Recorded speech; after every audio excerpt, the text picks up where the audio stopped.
Budget Cuts Ultimate from Neat Corporation brings the stealthy, robot-dodging thrills of the first game and its sequel to PSVR2 for the first time. But is it worth bringing home, or is it best left in the office? Let's find out. First up, thanks to the developer for providing me with a review key for the game, but as always, the opinions presented here are entirely my own. The first Budget Cuts came out in 2020 on the original PSVR. Back then I enjoyed its combination of humour and stealth gameplay, and always felt a bit disappointed that we never got a port of the sequel. Fast forward to 2023, and this Ultimate Edition brings both games together in one package, with this being the sequel's first outing on PlayStation.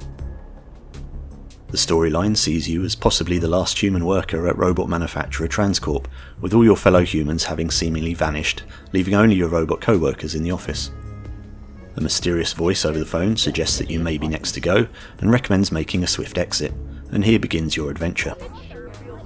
Gameplay is essentially a mix of stealth, combat and puzzle solving as you navigate your way around the offices of TransCorp and later other environments, whilst also discovering more about what's going on. Along the way you're ably assisted by further phone calls and faxes, remember those, from the person who first contacted you, offering advice on what to do and where to go next. Stealth is the preferred approach, ducking behind cover, sneaking through wall vents and ceiling cavities, and rifling through drawers to find security passes to get you through that next locked door. To help you get around, you have a gun-like device called a TransLocator. This device enables you to fire off a small ball of energy which then acts as a kind of portal, which you can look through to check the surroundings ahead before teleporting to the spot where it landed. This might seem like an excuse to only include teleport locomotion, but is actually quite a unique gameplay device and enables you to get into all kinds of awkward, otherwise inaccessible locations. Since the original game launch, the developer has added an option for smooth locomotion, but even with that enabled, you'll still find yourself using the TransLocator device to reach certain places. You also have a couple of other tools at your disposal which can be hot swapped at any time. One enables you to pick up and interact with objects, the other allows you to tag enemies so that you can then keep track of their positions even when they're obscured by the environment. The worker robots that you frequently bump into are friendly enough and don't pose a threat. In fact, they make idle chit-chat and will even give you a little wave back if you wave at them. However, you will need to be on the lookout for supervisor and prosecutor bots who are not so friendly and will try their best to terminate your employment in a very literal sense if they discover you. In the event that you are discovered, or if you just prefer the direct approach, you can engage in combat using a variety of found objects. This ranges from coffee cups, surprisingly effective when thrown with enough force, through to the totally innocent letter openers which are most definitely not knives. Hitting your target with one of these often results in a particularly messy and strangely disturbing amount of oil splatter, leaving the place looking like a not so subtle crime scene. Towards the midpoint, originally the end section of the first game, you'll get to meet Adam from HR who, for a game that starts off quite light-heartedly, is actually quite terrifying and launches you into an intense game of cat and mouse.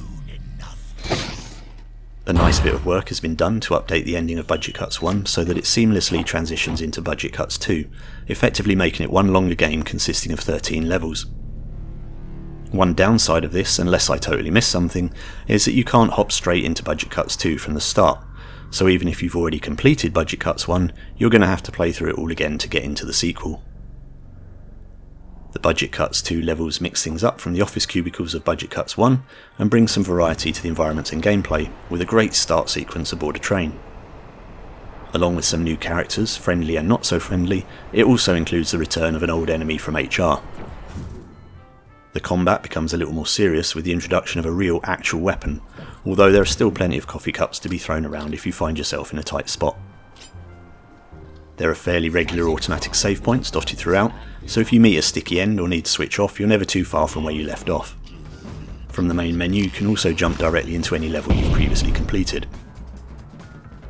As an extra side quest, dotted throughout the game there are several collectible items to be discovered. Once you find these, they appear in the main menu hideout, which you can walk around at your leisure and which becomes more populated with scenery and features the more you play the main game. The hideout is also where you'll find the Budget Cuts arcade cabinet, which offers 5 shorter objective-based levels which you can replay for high scores. Graphically, the game looks, unsurprisingly, like a first-generation PSVR game.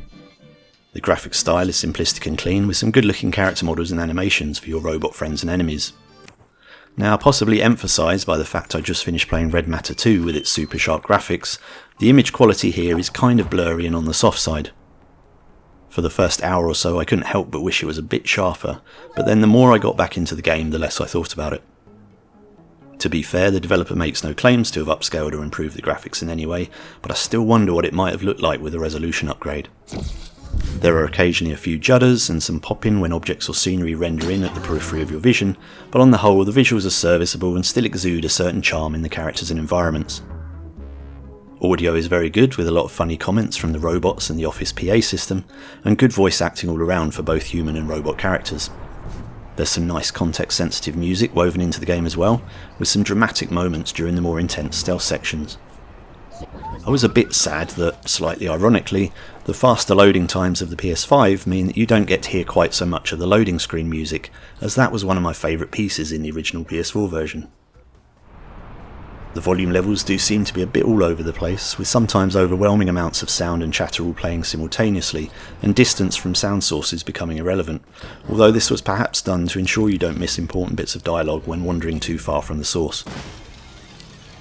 Controls are pretty straightforward, using both sense controllers.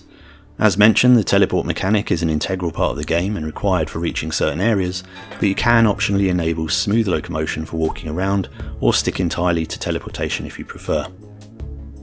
You can also opt for click turning or smooth turning. Unfortunately, there's no crouch button, so you need to physically crouch to hide behind things, making seated play a bit awkward, but there is an auto crouch option which will automatically duck down whenever you teleport underneath a low ceiling or into a small space. The various tools at your disposal can be equipped into either hand, so you can use whichever dominant hand you prefer. From the menu, it's possible to toggle various cheats, previously known as mutators. These add some variety to the gameplay by changing things such as enemy abilities, gravity effects and weapons, and although I won't spoil them by going into too much detail, they can make quite a difference to the gameplay, which is great if you're going back for multiple playthroughs. Overall, I really enjoyed dipping back into the world of Budget Cuts and was pleased to finally get to experience and play through the sequel. Although it is showing its age a bit these days, it remains a lot of fun to play and is well written with a lot of great humour. The stealth gameplay is still quite unique among PSVR games, and despite the lighter tone is actually one of the closest things to a Metal Gear Solid style of gameplay that we've had on the system so far. With the two games seamlessly joined together now, there's a good 10 plus hours of gameplay here, with a certain amount of replayability both in the main game, which you could potentially play through in a few different ways or styles, and in the arcade for score and time chasing. The asking price is a very reasonable £22, especially good if you don't already own the first game. So if you're okay with the slightly dated graphics and enjoy a bit of stealth gameplay, or if you played the original and are curious about the sequel, then I can absolutely recommend picking this up.